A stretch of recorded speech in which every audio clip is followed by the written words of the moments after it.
right, 97.7 Outlaw Radio FM listeners, you already know what time it is, and right here, right now, we are actually live with multi-platinum producer and member of the Get Funky crew. We got the one and only, we got Big Swift right here, live on the line, man. How are you doing this evening? I'm good. How about you? Thank you for having me. Hey, man, you are most certainly welcome. It's definitely an honor to have you on 97.7 FM, man. Everything down here in Canada is all good, man.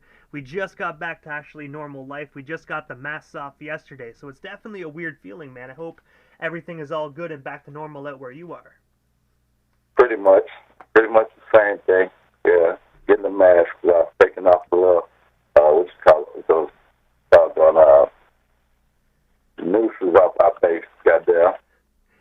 I gotta say, man, it's definitely a good feeling. It feels weird actually going into a store without a mask now. I don't know. We're so used to wearing them, and now that we have them off, it almost feels like we're gonna get in trouble for not having them on. It's weird. But funny thing is, 5 years ago they seen me putting on a mask outside the store. They was calling the police. And now they'll call the police if you don't have one on, man. It's kind of ironic and very weird how society works this day and age, man. But I know you're a busy guy, Swift, so I'm going to dive right into this broadcast, man. But I want to take you back to a very much simpler time, man. Especially, but I got to ask, man, what originally made you decide to get into the music industry initially? Well, it was Jam Master Jay. I saw Run DMC performing on Soul Train one day. And when I saw them cut to Jam Master Jay doing this thing on the turntables, I was like, I want to do that. I want to learn how to do that. And that's what got me started. And I gotta say, man, you can never go wrong with Run DMC, and especially Jam Master Jay, man. Such a phenomenal DJ and producer, man. Definitely rest in peace to New York's finest. Yes, R.I.P. to Jam Master Jay. Yes, yeah, but that's what got me started. And then, you know, I had started getting out and checking out other DJs in my town. And there's this one guy, well, there's two of them. One DJ named Uncle Jam and another one named, Mike Hill. Chill Hill, that was his name. And I'd seen them do it live and in person. And it hit a little different. Not taking away from Jam Master Jay, but when I saw them do their thing, they was a little bit more advanced already. And it just made me dive in deeper and bite down harder on trying to learn how to DJ. And also as well, man, in the mid to late 80s, you were actually a member of the group, the Get Funky crew. I was wondering, what is the origin story behind this legendary crew? And of course, how did yourself and the rest of the members originally get connected? Well, I know Raheem's story. Clay and him had met when Raheem was in Orlando. Raheem is originally from New York. And, Raheem had met Clay. And the next day, he, flew him out. He thought Clay was playing. And then, their DJ was Magic Mike after that. And then, I guess, they had differences or whatever. And then when they came to perform to my town, which was Lafayette, Louisiana, they were on stage looking for a DJ. It was pretty funny. And Clay D grabbed the mic. He was like, we're about to do our show. Y'all, anybody know any good DJs in the house? And everybody pointed at me. And that was pretty cool. And that's how I got the gig with them. I did the show and everything went great. And the next day he was like, what's happening, man? We going to Miami. You coming? I said, yeah, let's go. That was that. And at the time, my name was DJ Doc Fresh. And I have to ask you, man, when you actually when your friend actually grabbed the mic and said, blah blah blah, he's a great DJ. Did they pull you on stage that night and you actually just DJ'd blind for them, or did they give you actually a night or two and you actually got to show up at the next show? Right then and there. Hey, I gotta say, man, you're probably definitely grateful for that friend that actually spoke up and actually said that you were a phenomenal DJ, man, because that was definitely a life-changing night. Oh yeah, big shouts out to my boy Big Boom. He's from Louisiana. He's a hell of an MC. So we had a group called CKOR-DB, and we had that moment where hey bro, I got to lead a group. What's happening? It's all right. And I was like, yeah, bro, you got to make it. Somebody got to get out of here, you know. So big shots out to Boom. Rest in peace to my boy, I Love the League. That was the other member of CKOR-DB, and that was us three. You know what I'm saying? And also as well, in the year 1989, the Get Funky crew actually released, in my personal opinion, the iconic album Shake Them. I was wondering if you can actually tell our listeners a bit more about this earlier record, and of course, what was it like just working in the studio and putting this particular project together? It was cool. I mean, Clay D would do a lot of pre-production up at his house, and then we would go to Vision to record everything. But, yeah, Satan Tears was funny because, you know, it all came out as a joke. We was all, you know, hanging out all the time together, me, Raheem, and Clay. And we were pulling up the Vision records to record that day. And there was this chick jogged by the studio, and she had these big, giant-ass titties. And Clay said, hey, man, we're going to make a song called Shake Them Titties. And that's how the song came about. Play at Your Own Risk was the little background sample he used. And, you know, we got in there and did our thing. It was pretty much, you know, a lot of club vibing that we did, you know. And I gotta say as well, man, an absolute iconic record, man. The one song I love off that record is actually Keep On Dancing. But the one thing I've always wanted to ask, man, when it came to that particular record, did anyone ever actually try and get that album taken off the shelves, man? Because it definitely did have some quite subject matter within that project. Well, that project, on that particular record, it was another DJ and had been involved with the group after I had left. The first album I was mostly on was UBU and ID Me. Shaking Titties and a couple of other records came after that project, but they decided to use it on that next album.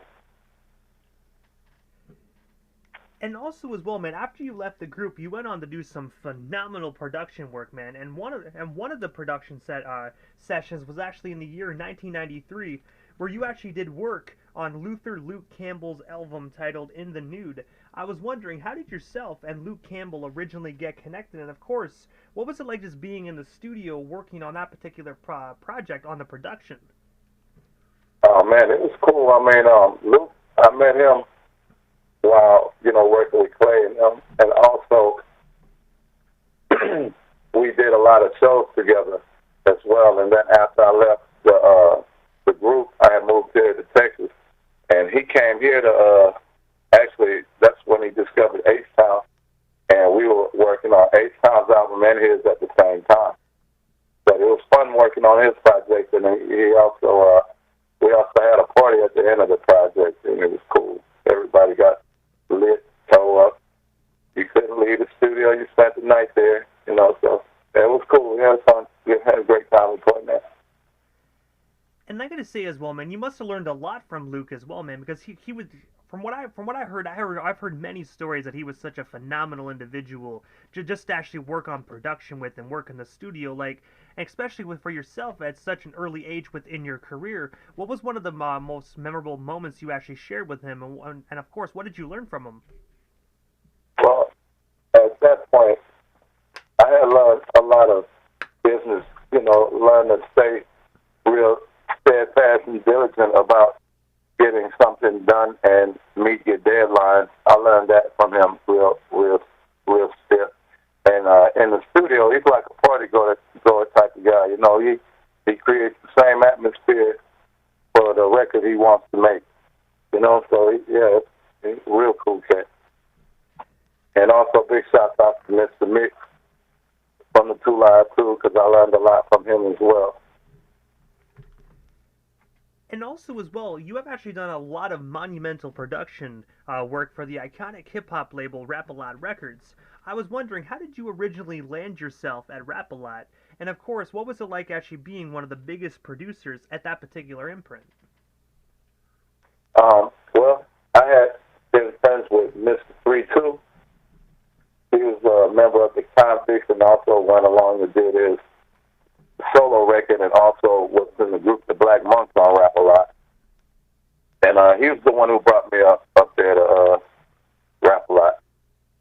And man, once that happened, it was like one day it was cool and quiet. You're doing a little work, you're mixing and mastering. The next day it's like they want 20 beats. And then the next, after you get through with those 20, they want 30 more for other artists that want to come back. And, you know, it's like it just went into high gear from there. And I think I'm one of the only producers that completed their whole roster. And I gotta say as well, man, you definitely did some phenomenal work over there, man. You know, you did from like the Menace Clan right to the Ghetto Boys, and also solo members of the Ghetto Boys as well, man. You did such phenomenal work over there. Thank you. I really appreciate it, man. Thank you very much. And also, when we're actually on the topic of Rap-A-Lot Records, and of course, as I brought up a few moments ago, the Ghetto Boys, you also had the opportunity to share the studio with the late, great Bushwick Bill, where you actually worked on his 1995 album, Phantom of the Rapra. On the song Inhale, Exhale. I was wondering if you can actually tell our listeners a story behind that recording session. And of course, what was it like just working alongside Bushwick? And Bushwick is Bushwick. There will be no other person like Bushwick Bill. Rest in peace, Bushwick and Fine, Wolfgang, Marcellus, blah, blah, blah. He had a long-ass name, Bushwick and Bill. R.I.P. to you, bro. We will definitely connect when we meet up again. I love that guy. That was a real good guy.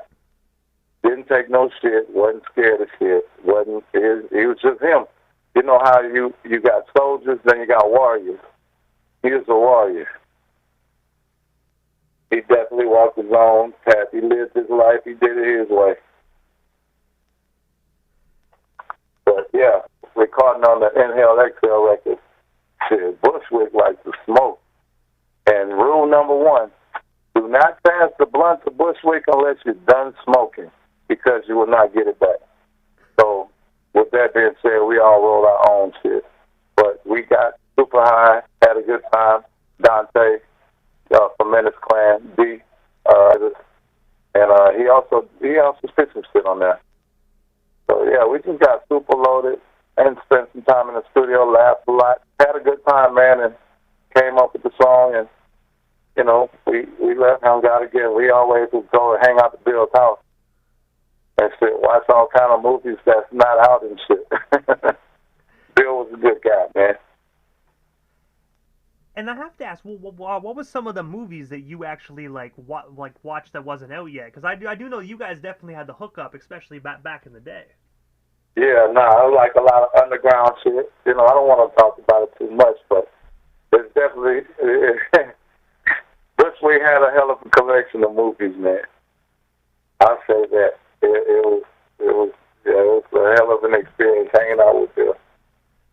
I gotta say, definitely rest in peace to the late great Bushwick Bill, man. Such a talented individual. Yes, sir. Yes, sir. God bless, yeah. And also as well, man, you were also the... Oh, my apologies, John. No, I said bless up to his kids and his family. And also as well, man, you were actually the CEO of Big Swift Entertainment. I was wondering if you can actually tell our listeners a bit more about your company. And of course, what services do you actually offer to the general public today? Well, being a multi-platinum producer, I offer production, mixing, mastering, artist development. You know, whatever you're looking for that applies to music, we can get it done. I also have a group of artists signed. The clique together, I call them the Anomaly, because they're all different types of rappers. They're anomalous, so they're different from what anybody has ever, attempted to do. And I have R&B artists. I have, we have a nice prism of music, all colors, man. And we're preparing this year to start releasing, maybe throughout the summer to the top of next year. We're going to give the general public a preview of what we've been doing and what we're on,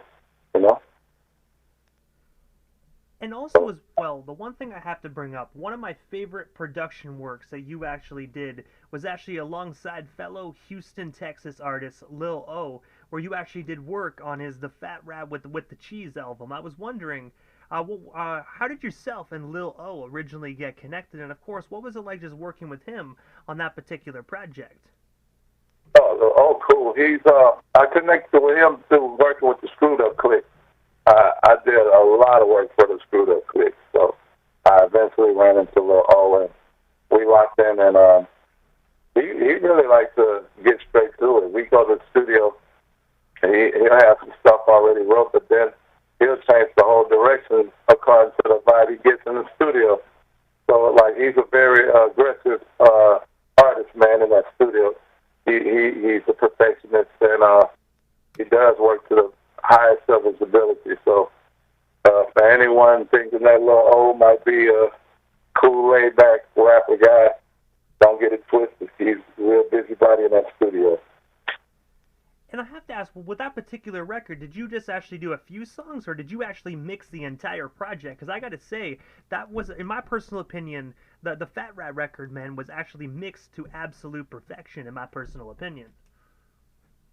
Yeah, no, I mixed the ones that I did, but I think most of that was mixed at Digital Services and Ultimate Sounds. That was my home studio. I gotta say, man, you can never go wrong with Lil O, man. Such a phenomenal artist and such a phenomenal record, man. When I knew I had you coming on the radio station, I knew I had to bring that particular project up.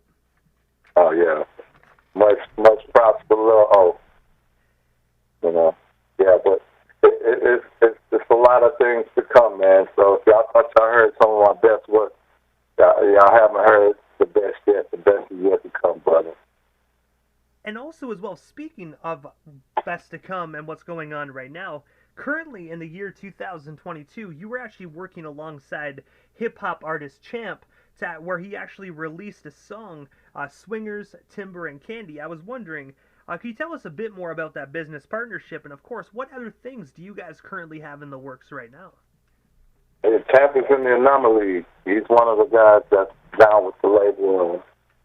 You know, Champ is a very, very talented artist. He doesn't mind going out of his comfort zone, and that's the problem a lot of artists have.